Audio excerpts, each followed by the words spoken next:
नमस्कार दोस्तों, इस वीडियो में हम उदासीनता वक्र विश्लेषण की पृष्ठभूमि, उसकी मान्यताएं, उदासीनता तालिका का अर्थ, उदासीनता वक्र एवं उदासीनता मानचित्र का अर्थ समझेंगे। आइए शुरू करते हैं।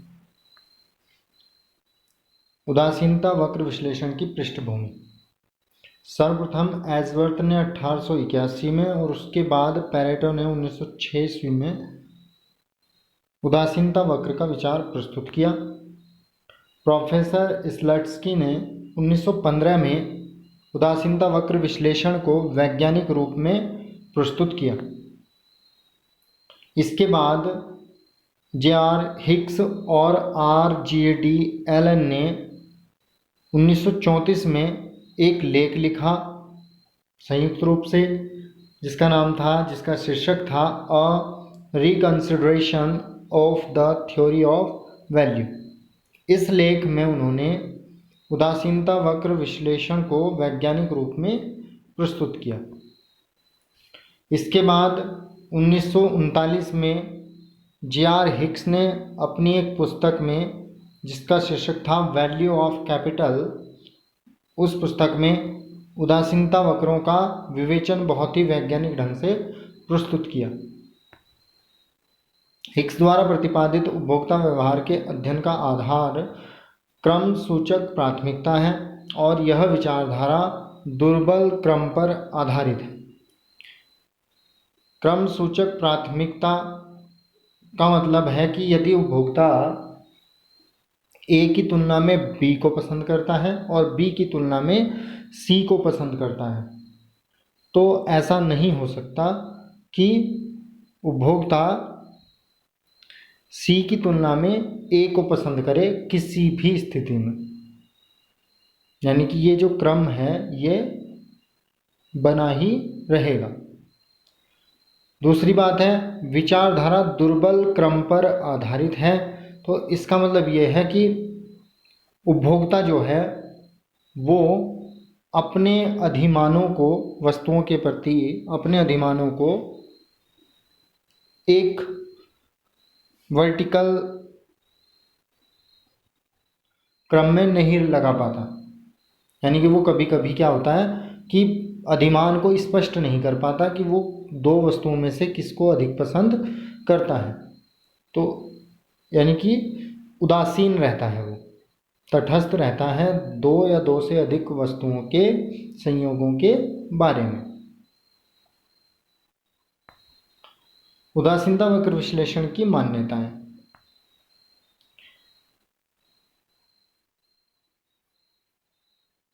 उपभोक्ता एक विवेकशील प्राणी है और उसका उद्देश्य अपनी संतुष्टि को अधिकतम करना होता है। एक्स और वाई दो वस्तुएं हैं जिनका उपभोग किया जाता है।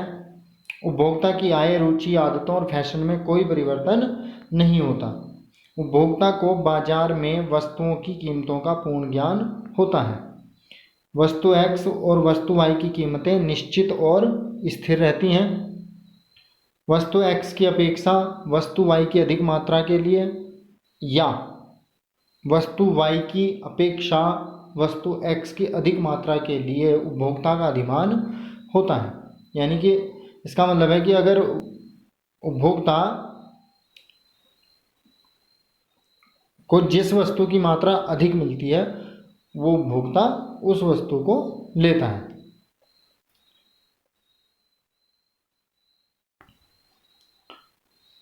उपभोक्ता यह बता सकता है कि वस्तुओं के एक संयोग से दूसरे संयोग की तुलना में उसे अधिक या कम अथवा बराबर संतुष्टि मिलती है। उदासीनता और अधिमान दोनों सकर्मक हैं। वस्तु एक रूप और विभाज्य है। ये इसकी मान्यताएं हैं उदासीनता वक्र विश्लेषण की। उदासीनता तालिका।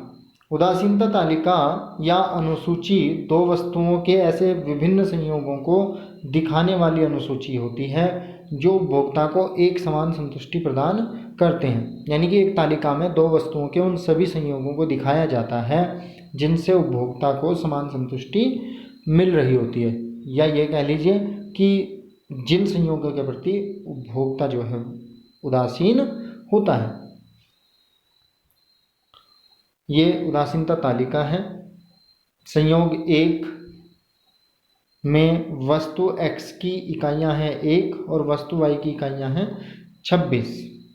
जब संयोग 2 है तो उसमें वस्तु x की इकाइयां हैं 2 और वस्तु y की इकाइयां हैं 20, यानी कि 2 और 20 का ये दूसरा संयोग है। तीसरे में x की 3 इकाइयां और y की 15 इकाइयां हैं। इसी प्रकार से अन्य है। और इसमें आप देखेंगे कि ऊपर से जैसे जैसे संयोग प्रथम द्वितीय तृतीय पर हम बढ़ते हैं तो यहाँ पर सीमांत प्रतिस्थापन जो दर है वो घटती हुई है, यानी कि x बराबर पहले 6y है, यानी कि उपभोक्ता 1x के बदले 6y को छोड़ता है, फिर 5 को छोड़ता है, फिर 4 को छोड़ता है, फिर 3 को, फिर 2 को और फिर 1 को, यानी कि सीमांत प्रतिस्थापन दर जो है वो घटती हुई होती है। उदासीनता वक्र। यदि उदासीनता तालिका में दिखाए गए संयोगों को हम एक रेखा चित्र में दिखाएं तो जो वक्र हमें प्राप्त होता है उन संयोगों को मिलाने से, संयोग बिंदुओं को मिलाने से उसको उदासीनता वक्र कहते हैं। इस प्रकार उदासीनता वक्र जो होगा वो दो वस्तुओं के उन सभी संयोगों को दिखाता है जिनके प्रति उपभोक्ता उदासीन रहता है, यानी कि उदासीनता वक्र उन दो वस्तुओं के उन सभी संयोगों को दिखाता है जिनसे उपभोक्ता को समान संतुष्टि मिलती है। और ये वक्र मूल बिंदु O के प्रति उन्नतोत्तर होता है।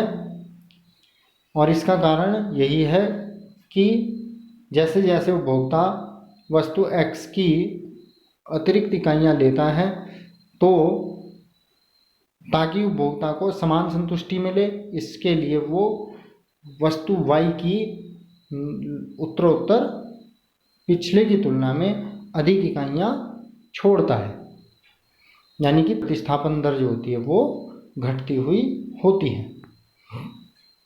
उदासीनता मानचित्र।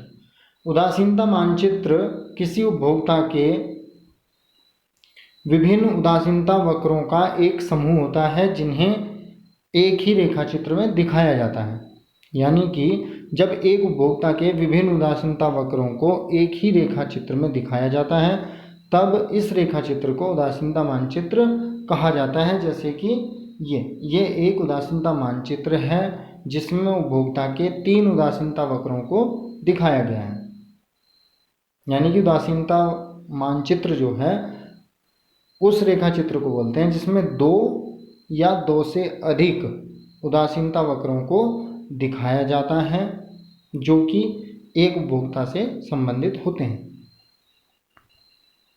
Thanks for watching. Please like and share the video and subscribe my channel.